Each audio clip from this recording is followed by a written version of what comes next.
पुढची बातमी गुजराती बहुल घाटकोपरमध्ये एका कार्यक्रमात बोलताना मुंबईत येणाऱ्या व्यक्तीनं मराठी शिकलं पाहिजे असं काही नाही असं विधान संघाचे ज्येष्ठ नेते भैयाजी जोशी यांनी केलं आणि नव्या वादाला तोंड फुटलं।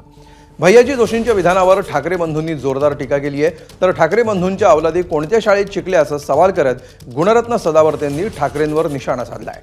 सदावर्तेंच्या टीकेला मनसे नेते प्रकाश महाजन यांनी जोरदार उत्तर दिलंय।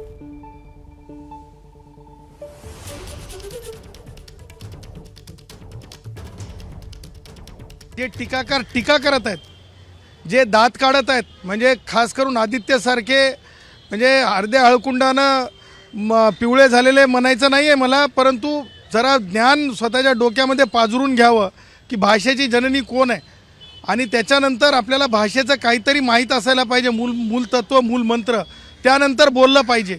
त्याच प्रकारे उद्धवच्या बाबतीतही मला तेच म्हणायचं आहे, म्हणे राजद्रोहाचा गुन्हा दाखल करा। उद्धव, मला असं वाटतंय की जेमतेम म्हणजे एखादा कार्टूनिस्ट असलेले तुम्ही जेमतेम कलाकार आहात, तुम्ही भाषेचे ज्ञानी नाही आहेत, तुम्ही लिफ्ट करून पुढारी झालेले आहात। त्याच्यामुळं त्याच प्रकारे राज ठाकरे ज्या प्रकारे व्यक्त झाले, मला खरोखर राज ठाकरेची क्यू येते आहे। मला हे सांगा, राज ठाकरे तुमची जी मुलं आहेत, तुमच्या ज्या अवलादी आहेत, कोणत्या शाळेत शिकल्या? स्वतःचे लेकरं कॉन्व्हेंट, स्वतःचे लेकरं IBDPमध्ये शिकवणारी माणसं दुसऱ्याला सांगतात ही भाषा शिका, ती भाषा शिका। जे सदावर्ती आहेत त्यांनी ज्या शब्दात मान्य राजसाहेबांवर टीका केली ही काही योग्य नाही। तुमच्या अवलादी कोणत्या शाळेत शिकतात हा शब्द प्रयोग म्हणजे दुसऱ्याच्या अवलादी तुमची काय मुलं काय?